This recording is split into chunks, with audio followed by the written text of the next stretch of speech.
Auzubillahiminash-shaytanir-rajim. Bismillahir-rahmanir-rahim. Welcome back, dear students at Punjab Group of Colleges Narowal. Today our discussion topic is industrial preparation of ethine. बच्चों, आप लोगों को पता है कि हमने प्रीवियस लेक्चर में अल्काइन की प्रिपरेशन की थी लेबॉर्ट्री के अंदर। आज हमने इंडस्ट्रियल लेवल पे इथाइन की प्रिपरेशन करनी है। तो उसके लिए हमारे पास आज का जो टॉपिक है वो है इंडस्ट्रियल प्रिपरेशन ऑफ ईथाइन। तो इंडस्ट्रियल स्केल पे अगर हमने ईथाइन प्रिपेयर करनी है तो हमारे पास रिएक्शंस करवाने के लिए कैल्शियम कार्बाइड ये होना चाहिए और उसका रिएक्शन हम करवा देंगे वाटर के साथ। लेकिन क्वेश्चन ये होगा कि ये जो कैल्शियम कार्बाइड है हमारे पास ये प्रिपेयर कैसे होगा। सबसे पहले हमने कैल्शियम कार्बाइड को प्रिपेयर करना है। ये जो कैल्शियम कार्बाइड है इसको प्रिपेयर करेंगे तो ही हम रिएक्शन आगे प्रोसीड कर सकते हैं। तो इस कैल्शियम कार्बाइड को प्रिपेयर करने के लिए हम कैल्शियम ऑक्साइड CaO, उर्दू में आप इसको कहते हो अनबुझा चूना, ये लाइम है, इसको हीट करोगे किसके साथ? विद कोक यानी कार्बन के साथ। यानी कि हमारा पहला पॉइंट क्या होगा कि जो हमने कैल्शियम कार्बाइड का रिएक्शन करवाना वाटर के साथ तो उसको प्रिपेयर करने के लिए हमारे पास कैल्शियम ऑक्साइड होना चाहिए, या जिसको आपने लाइम का नाम दिया है वो होना चाहिए, इसको आप उर्दू में कहते हैं अनबुझा चूना, वो होना चाहिए। और उसको आप हीट करेंगे किसके साथ? कोक के साथ यानी कार्बन के साथ। तो उस वक्त जो टेम्परेचर होगा वो बहुत ज़्यादा हाई होगा और ये रिएक्शन आपने करवाना है इन इलेक्ट्रिक फर्नेस। तो रिएक्शन देखते हैं। कैल्शियम ऑक्साइड है, इसको आप हीट करेंगे बहुत ज़्यादा टेम्परेचर दे के। टेम्परेचर हमारे पास यहाँ कितना है? 2000 डिग्री सेल्सियस यानी कि 2000 डिग्री सेल्सियस। कार्बन के साथ इसका रिएक्शन करवाएंगे तो आपके पास calcium carbide plus carbon monoxide gas बनेगी। तो आपके पास ये जो मेन प्रोडक्ट था वो अब या मेजर प्रोडक्ट था वो आ गया कैल्शियम कार्बाइड। अब आपने क्या करना है? इस कैल्शियम कार्बाइड का रिएक्शन करवा देना है वाटर के साथ। तो आप देख रहे हैं कैल्शियम कार्बाइड है, इसका रिएक्शन हमने करवा दिया है वाटर के साथ। तो यहाँ आपके पास कैल्शियम हाइड्रोक्साइड बनेगा जिसको आप बुझा हुआ चूना भी कह सकते हैं। लेकिन जो आपके पास मेजर प्रोडक्ट है वो क्या है? अल्काइन। कौन सी अल्काइन? ईथाइन। तो ये आपके पास क्या बन गया है? ईथाइन प्रिपेयर हो गई है। यानी कैल्शियम कार्बाइड से आपने क्या बना दिया है? ईथाइन बन गया है। ये जो कैल्शियम हाइड्रोक्साइड है, ये जो अनबुझा चूने से आपने बुझा हुआ चूना बनाया है उसका फार्मूला ये है CaOH ट्वाइस। तो ये आपके पास इंडस्ट्रियल लेवल पे इसकी प्रिपरेशन हो गई है। तो उसके बाद इसकी फ़िज़िकल प्रॉपर्टीज़ हैं या इसकी जो फ़िज़िकल करैक्टरिस्टिक्स हैं उसके बारे में हम डिस्कस करेंगे। तो कहता है कि ये जो इथाइन के मेंबर हैं ये कलरलेस भी हैं, ऑर्डरलेस भी हैं। किस किस के अलावा? एसिटाइलिन के अलावा, जिसका जो ऑर्डर है वो है गार्लिक लाइक ऑर्डर है। गार्लिक कहते हैं लहसुन को, यानी जैसी उसकी स्मेल है या उस जैसी उसकी खुशबू है। तो हम कह सकते हैं कि एसिटाइलिन के अलावा जितने भी इसके मेंबर हैं वो सारे के सारे कलरलेस हैं, उनका कोई कलर नहीं है, उसका कोई स्मेल या ऑर्डर नहीं है। लेकिन ऑर्डर है तो किसका है? एसिटाइलिन का। किस तरह का ऑर्डर है उसका? उसका जो ऑर्डर है वो है गार्लिक लाइक ऑर्डर। तो ये हो गया पहला रिएक्शन या पहला इसका जो पॉइंट था वो हो गया। दूसरा पॉइंट इसका ये है कि इसके जो पहले 3 मेंबर हैं वो गैशियस फॉर्म में पाए जाते हैं। यानी कि इसके मेंबर गैशियस फॉर्म में भी है, लिक्विड फॉर्म में भी है और सॉलिड फॉर्म में भी है। अगर हम इसकी क्लासिफिकेशन करें कि गैसेस में कौन कौन से आते हैं तो इसमें जो पहले 3 मेंबर हैं इथाइन, प्रोपाइन, ब्यूटाइन, ये सारे के सारे किस फॉर्म में पाए जाएंगे? गैशियस फॉर्म में होंगे। और इस 3 से आगे चौथा वाला, यानी कि अगर हम चौथे की बात करें पेंटाइन की, यानी कि C5 से लेके C12 तक ये सारे के सारे किस फॉर्म में एग्जिस्ट करेंगे? लिक्विड फॉर्म में एग्जिस्ट करेंगे।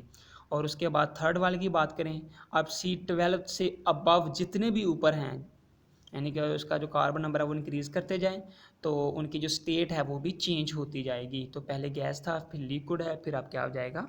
ये सॉलिड में कन्वर्ट हो जाएगी।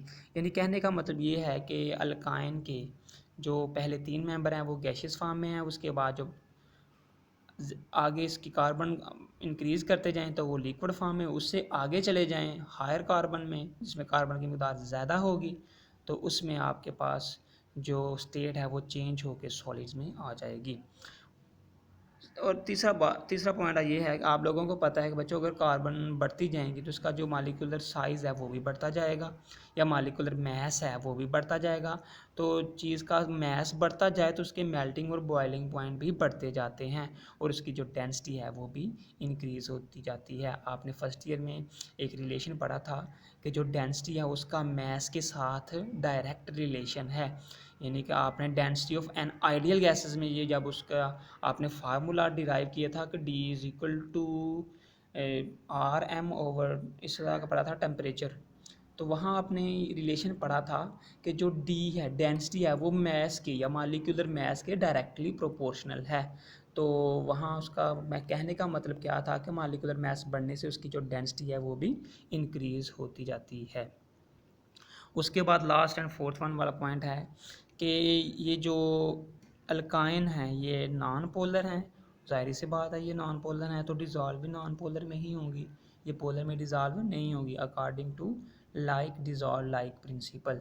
तो जो नॉन पोलर सॉल्वेंट हैं वो कौन कौन से हो सकते हैं, बेंजीन हो सकती है, कार्बन टेट्राक्लोराइड हो सकती है, इसके अलावा ईथर भी हो सकती है, पेट्रोल वगैरह, जितने में ये सारे के सारे क्या हैं, ये नॉन पोलर हैं। तो कह सकते हैं कि फिर कि ये पोलर पोलर में डिज़ॉल्व होगी और नॉन पोलर में डिज़ॉल्व होगी।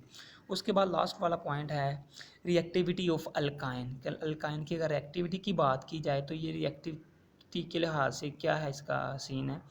तो आप लोगों को पता है कि जो अल्काइन है इसमें carbon to carbon triple bond होता है, ट्रिपल बॉन्ड में एक सिग्मा होता है और 2 पाई बॉन्ड होते हैं।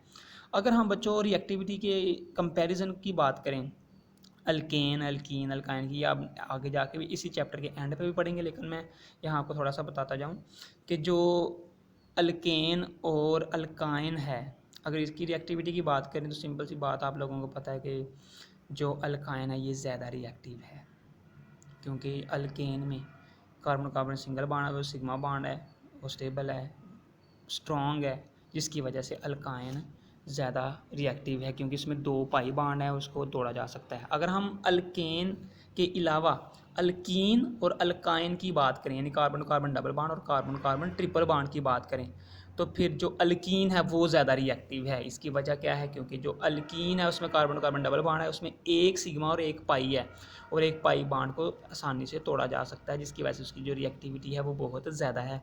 और अल्काइन में भी पाई बॉन्ड है, लेकिन अल्काइन में 2 पाई बॉन्ड है। कितने पाई बॉन्ड है इसमें, 2 पाई बॉन्ड है। ये हमने बात ऊपर की है कि इसमें कितने पाई बॉन्ड हैं, 2 पाई बॉन्ड हैं।